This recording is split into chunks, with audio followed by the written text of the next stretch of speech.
and in this video I'm going to be teaching you my process for doing loose floral thumbnail sketches. So if you've struggled with composition or where to place certain elements in a loose style floral piece, then I'm going to break down my entire process of thumbnail sketching that's going to help you get really confident and familiar with different composition shapes that I like to use, like C-curve and S-curve inside of my floral compositions. At the end of this month, we're going to build a bunch of different components together with each Saturday's tutorial to create a full floral dahlia piece, this loose style dahlia piece. And so this is the first week of that entire process. So if you're ready, let's dive in. Hello everybody. Today we're going to be painting some flowers with a blooms brush. So for a loose style floral piece, I'll usually pick out either the colors that I'm inspired by or the particular flower that I'm inspired by. And I love, if you are unfamiliar with a specific flower, just on Pinterest, you can get a whole slew of inspiration. There's so many different types of dahlias. This post here kind of explains the Cafe au Lait one is my favorite. It's like really long, flowy petals, and the color is so lovely and subtle, really pretty. This one is also really pretty and moody, and then I love the single ones, the ones that just have the single row of petals or layer of petals. Those are really pretty. But dahlias, if you're unfamiliar with how these flowers are structured, you have this little circle. If we're looking straight on the flower, just like this image shows, we have this little circle here where we could have all of our little tiny spikies, and all of these little petals or spikies are pointing back to the center of that circle, whatever center is. The center could be a little bit lower depending on how the flower is rotated, but let's just take dead center, so that's where all of our little baby petals should be pointing back to. And then we just take that out with our bigger petals, and I'm literally just doing this so fast, but all of my petals are pointing back to that center point. So they can overlap, and the overall shape of a dahlia petal is kind of this like leaf shape. You could have a petal that's folded over in many different ways. But that circle, knowing where that circle is on your flower, that middle sphere, is the most important part. So you could even just practice different rotations. So let's say the flower is pointing this way, then we have our little V shape coming out here for our little tiny petals, and then we start to bring out our longer petals, making sure they all point back to the center circle. So this is a really fun exercise that I like to do with all different kinds of flowers, is just starting with either that circle shape for your dahlias, or you can even start with a stem if it's a different type of flower, and having your petals all come back to the same spot. So for our dahlia, we have our little center here with all of our tiny little baby petals.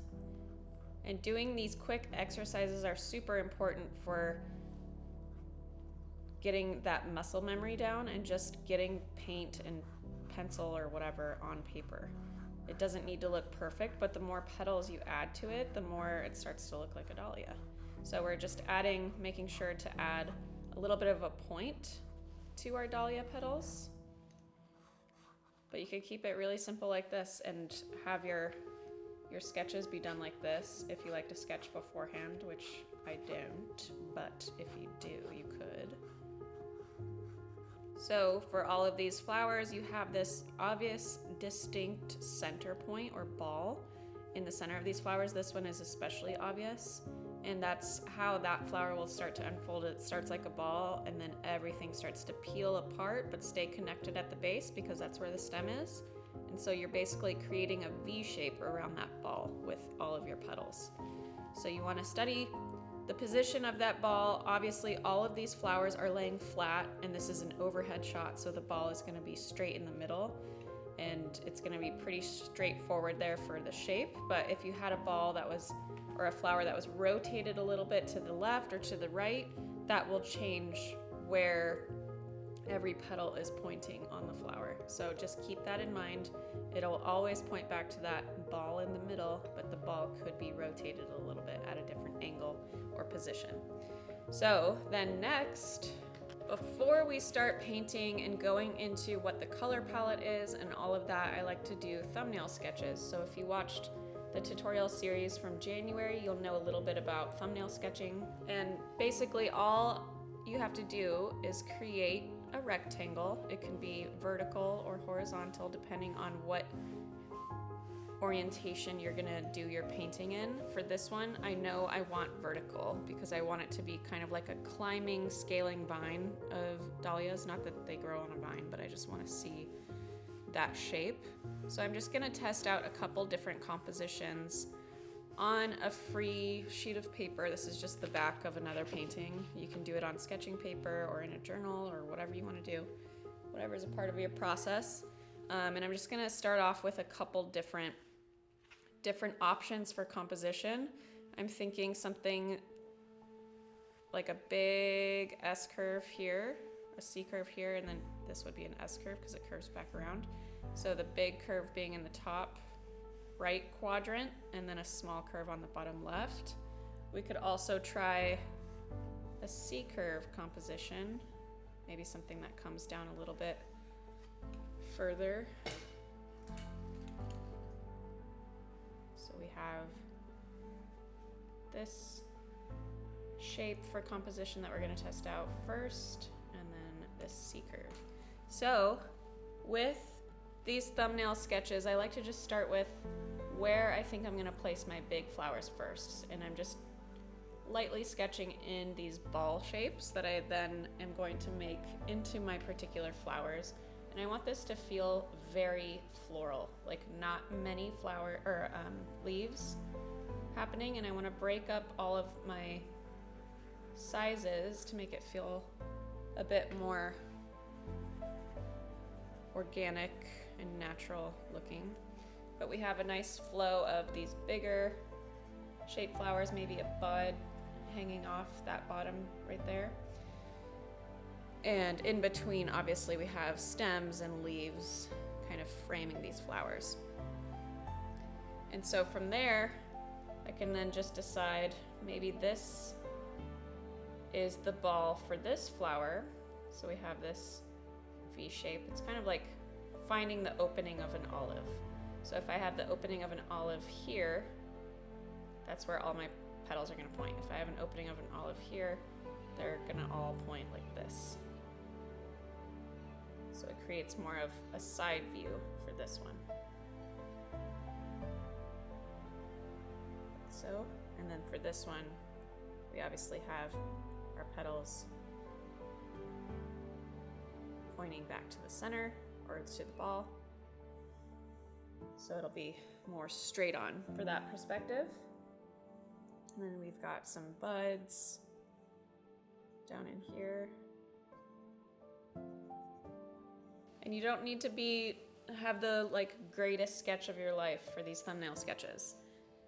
These are just quick ideas to help you compose the painting. Once you get paint on your brush, a lot of people kind of freeze up and don't know where to put their elements. So it's just helpful to see it first, and then you can always reference it as you're painting. So this has the opening a bit further down on the bottom half of this circle. So we're making sure all of our petals, so basically what that looks like, if I don't have the ball dead center, I'll find where I want the rotation of the flower to be. So this is going to be more of a side view. So we have all of our little petals in the center, pointing back there, and then every petal is going to come off of that opening.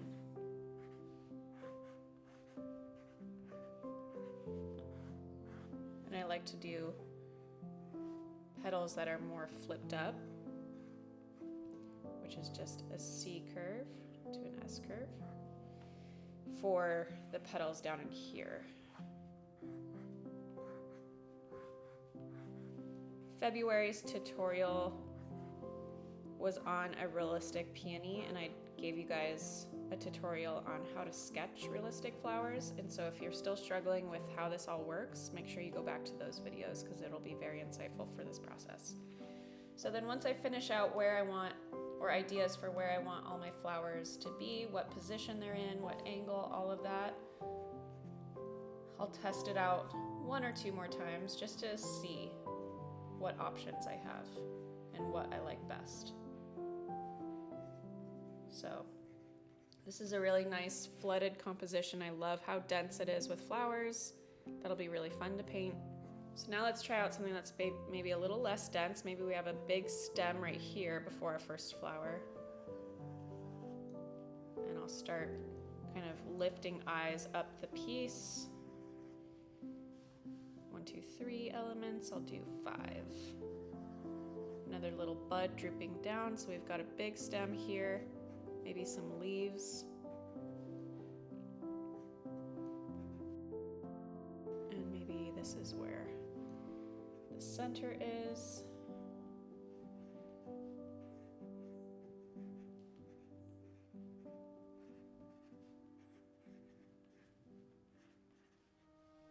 And this one slightly different rotation.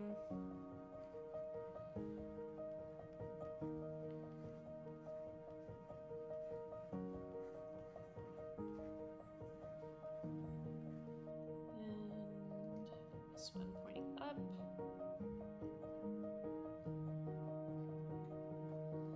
We've got stems and leaves. And then we'll do 2 little buds.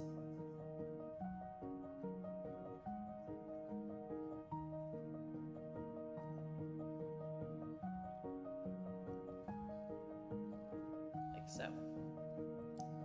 So I think this one's the winner for me. This S-curve composition is the winner for me. You could do this for days. You could do thumbnail sketches for literally days, and you can paint as many as you want to, obviously, but for this particular month's tutorial, I'm gonna do the dense floral S-curve composition. And in next week's tutorial, I'm gonna be covering how to gather your color palette inspiration and also color mixing for this piece, so I will see you there. Thanks so much for watching. I hope that was helpful for you. If thumbnail sketching is something that's still really unfamiliar for you and you want to practice it for landscapes and other things like that, make sure you check out my course, The Art Within. It's all online, super in-depth, and is going to help you with thumbnail sketching, but also perspective, vantage point, and all of the foundations that you absolutely need to know in order to elevate your skills with any type of medium, not just watercolor.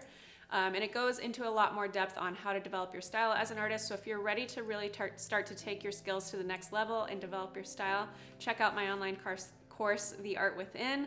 Also check out the Complete Beginner's Guide to Watercolor here on this channel. It's basically a free 2-hour watercolor deep dive workshop on this channel here. So we'll link to that in this video so you can check that out if you're brand new to watercolor.